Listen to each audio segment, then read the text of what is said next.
मुझे social work में interest है। ध्रुव, पढ़ाई के बाद मैं अपना सारा समय सोशल कॉज को देना पसंद करती हूँ। हाँ मैं समझता हूँ, पर असाइनमेंट सबमिट करने में केवल 2 ही दिन बचे हैं। प्लीज तुम संभाल लेना। पिछले 3 सेमेस्टर से तुम ही मेरी मदद कर रहे हो, इस बार भी देख लेना। इतना कहकर जैस्मीन ध्रुव के काफी करीब आ गई। जैस्मीन और ध्रुव दोनों ही एमबीए कर रहे थे और ये उनका आखिरी सेमेस्टर था। ध्रुव जैस्मीन को चाहता भी था और उसके नखरे भी उठा रहा था। हालांकि अभी तक कुछ कह नहीं पाया था। वो एक साधारण सी फैमिली का सीधा साधा लड़का था। वहीं जैस्मिन बेहद खूबसूरत, अल्हड़ और लापरवाह थी, जिसे पढ़ाई से ज्यादा गरीब बच्चों को पढ़ाने में इंटरेस्ट था। और पिछले 2 सालों से उसके सारे काम ध्रुव को ही करने पड़ रहे थे। जैस्मिन के नाजुक हाथों का टच ध्रुव को अच्छा लग रहा था, पर अगले ही पल जैस्मिन छिटक कर ध्रुव से दूर हो गई। सामने से कार्तिक आ रहा था। हाय कार्तिक, कैसे हो? जैस्मिन ने कार्तिक को ग्रीट किया। कार्तिक हमेशा ही गलत वक्त पर आ जाता है और ध्रुव को इस बात से भी नफरत थी कि जैस्मिन इस कार्तिक जैसे लड़की को इतना भाव क्यों देती है। ध्रुव ने कई बार नोटिस किया है कि कार्तिक के आते ही जैस्मिन ध्रुव से थोड़ी दूरी बना लेती है। कार्तिक ध्रुव की क्लास में ही पढ़ता था, लेकिन ध्रुव और कार्तिक दोस्त नहीं थे। कार्तिक एक रिच फैमिली का निहायती बिगड़ा हुआ लड़का था और कॉलेज के सारे मवाली लड़कों का लीडर भी। कार्तिक और ध्रुव के बीच कोई बात नहीं हुई और आधे मिनट में जैस्मिन कार्तिक को विदा कर ध्रुव से बोली, ध्रुव चलो, तुम प्लीज संभाल लेना, मुझे जाना है, बाय। ध्रुव बस मुस्कुराकर रह गया। ध्रुव पूरा दिन अपने और जैस्मिन के असाइनमेंट पूरे करने में लगा हुआ था। शाम को जैस्मिन के असाइनमेंट सेंड करने के बाद उसके मोबाइल पर एक मैसेज आया। ध्रुव ने देखा, मैसेज एक पेड पॉर्न साइट से आया था। किसी ने ध्रुव के नाम पर एक एंट्री पास खरीदा था। ध्रुव की कुछ समझ में नहीं आ रहा था। मैसेज में दिए गए लिंक पर क्लिक करने पर ध्रुव ने जो देखा उसे देखकर ध्रुव की आंखें फटी की फटी रह गईं। यार she so hot. Hey sexy, तुम अभी तक कहाँ थी? तुमको अपनी ऑनलाइन अवेलेबिलिटी बढ़ानी चाहिए। लेट नाइट कैफेटेरिया में बैठे ध्रुव को इस तरह के कमेंट्स सुनकर घुटन हो रही थी। ध्रुव गुस्से, निराशा और घुटन के साथ अपने फोन को घूरे जा रहा था। स्क्रीन पर अजीब अजीब कमेंट्स आ रहे थे। कमेंट्स पढ़ने में जितने घटिया लग रहे थे, उससे भी ज्यादा वॉइस कमेंट्स सुनकर ध्रुव को गुस्सा आ रहा था। कैफेटेरिया के एक वेटर ने ध्रुव को काफी देर से इतना सीरियस बैठे देखा तो उसने ध्रुव से पूछ ही लिया, सर आपको कुछ चाहिए? वेटर के आने से ध्रुव को कुछ होश आया, लेकिन ध्रुव ने कुछ भी जवाब नहीं दिया। वेटर कुछ सेकंड्स इंतजार करके चलता बना। तुम्हें क्या समझता था और तुम क्या निकली जैस्मिन? तो ये था तुम्हारा सोशल वर्क? पिछले 2 सालों से तुम सिर्फ मुझे यूज कर रही थी। ध्रुव टूट चुका था। शाम को मोबाइल पर आए लिंक खोलते ही ध्रुव को बहुत बड़ा शॉक तब लगा जब उसने देखा कि उसकी गर्लफ्रेंड जैस्मिन अपने स्ट्रिप शो का प्रमोशन कर रही थी और जो आवाजें ध्रुव के कानों में पड़ रही थी वो उन व्यूअर्स की थी जो जैस्मिन के परफॉर्मेंस को लाइव देख रहे थे। ध्रुव जानता था कि स्क्रीन पर जैस्मिन को एक एक कर अपने कपड़े उतारते देख रहे लोगों के मन में क्या चल रहा होगा, और इस बात से ध्रुव को और भी ज्यादा घुटन हो रही थी।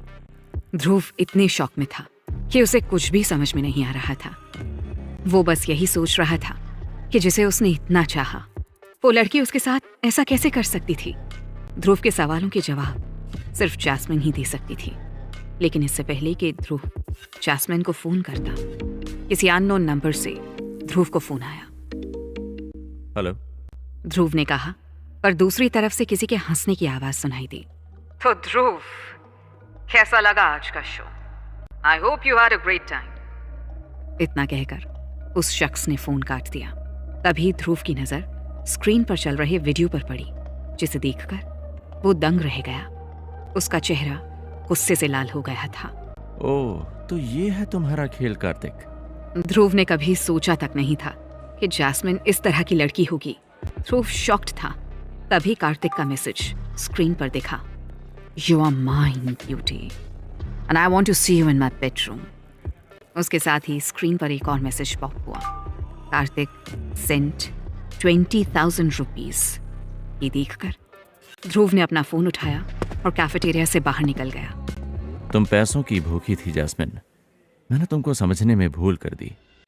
कैफेटेरिया के बाहर कुछ दूर जाकर ध्रुव रुककर सोच रहा था कि जैस्मिन से बात कर उसे बता दे कि वो जैस्मिन की असलियत जान चुका है। जैस्मिन, आज मैंने तुम्हारा असली चेहरा देख लिया है। तुम पैसों के लिए इतना गिर जाओगी ये नहीं सोचा था। लेकिन इससे पहले कि ध्रुव अपनी बात पूरी कर पाता, जैस्मिन ने उसे बीच में ही काटकर हंसते हुए कहा, ध्रुव तुम तो बुरा मान गए, मैं तो बस सोशल वर्क कर रही थी। अच्छा हुआ तुम्हें सच पता चल गया। मैं तुम्हारी पर्सनालिटी को देखकर तुम्हें कोई पैसे वाला लड़का समझ बैठी थी, पर तुम थे फटीचर। खैर, तुमने मेरी काफी मदद की। आज के बाद मुझसे मिलने की कोशिश मत करना, मैं कार्तिक के साथ हूँ। इतना कहकर जैस्मिन ने फोन काट दिया। ध्रुव को समझ आ गया था कि वो आज तक गलत इंसान से प्यार कर बैठा था और जैस्मिन को उसके इमोशंस की वाकई कोई परवाह नहीं थी। वो सिर्फ अपना मतलब निकाल रही थी। ध्रुव को जैस्मिन की बात चुभ गई। वो यही सोच रहा था कि पैसा कितना जरूरी है। क्या पैसों के लिए जैस्मिन जैसी गुड लुकिंग लड़कियां इतना गिर सकती हैं? कोई मजबूरी नहीं, कोई दिक्कत नहीं, बस अपने खर्चों को पूरा करने के लिए किसी पैसे वाले लड़के से दोस्ती कर लो या घिनौनी हरकत कर पैसे कमा लो। इसी उधेड़-बुन के साथ ध्रुव चलता जा रहा था कि तभी अचानक एक आदमी उसके सामने आकर खड़ा हो गया। क्या तुम ध्रुव हो? उस शख्स ने ध्रुव को रोककर पूछा। ध्रुव पहले से ही बहुत परेशान था, इसलिए उसने उस अनजान आदमी की बात को अनसुना कर आगे बढ़ने का फैसला किया। ध्रुव को ऐसे चुपचाप जाता देखकर उस शख्स ने पीछे से कहा, मुझे तुम्हारे पापा ने भेजा है ध्रुव। लेकिन जब ध्रुव ने उसका कोई जवाब नहीं दिया तो वो आदमी आगे से बोला, क्या तुम उनके बारे में कुछ जानना नहीं चाहोगे ध्रुव? पापा? ये शब्द सुनते ही ध्रुव थोड़ा ठिठक गया। उसके पापा बचपन में मर चुके थे। माँ ने बताया था कि उसके पापा के मरने के बाद वो नाना नानी के पास वापस आ गई थी। ये सुनकर ध्रुव उस आदमी की तरफ देखकर बोला, मेरे साथ खेलना बंद करो, मैं वैसे ही बहुत परेशान हूँ। मेरे पापा इस दुनिया में नहीं हैं और मुझे उनके बारे में कुछ नहीं जानना। क्या हम 2 मिनट बात कर सकते हैं? उस शख्स ने बहुत शराफत से पूछा। बोलो। ध्रुव ने झिड़कते हुए जवाब दिया, मेरा नाम निहाल है, मैं तुम्हारे पापा का खास हूँ। मुझे नहीं पता कि तुम्हें तुम्हारे पापा के बारे में क्या बताया गया है, पर उन्होंने मुझे तुम्हारे पास भेजा है। निहाल ने उसे समझाते हुए कहा। ध्रुव ने निहाल को देखा। इस शख्स को उसने पहले कभी नहीं देखा था। अब ध्रुव को याद आया कि पिछले कुछ दिनों से कुछ लोग उससे बार बार टकरा रहे थे। यानी ये लोग काफी दिनों से मुझ पर नजर रख रहे हैं। ध्रुव ने मन ही मन कहा, देखो, मुझे तुम लोगों की बातों पर कोई विश्वास नहीं है और प्लीज मेरा पीछे छोड़ो, मैं वैसे भी बहुत परेशान हूँ।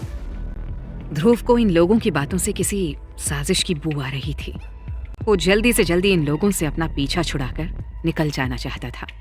हमें पता है तुम क्यों परेशान हो।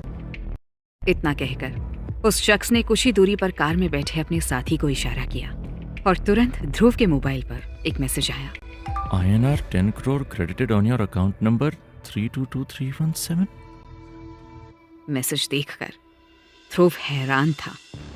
उसने इतनी बड़ी रकम केवल अपने सपनों में ही देखी थी। सही कहें तो वो अभी भी जीरो गिनने की कोशिश कर रहा था। ये कोई नई साजिश थी या ध्रुव की जिंदगी कोई नया खेल खेल रही थी? आखिर कौन थे ये लोग, क्या चाहते थे और ये पैसे उसे किसने भेजे थे?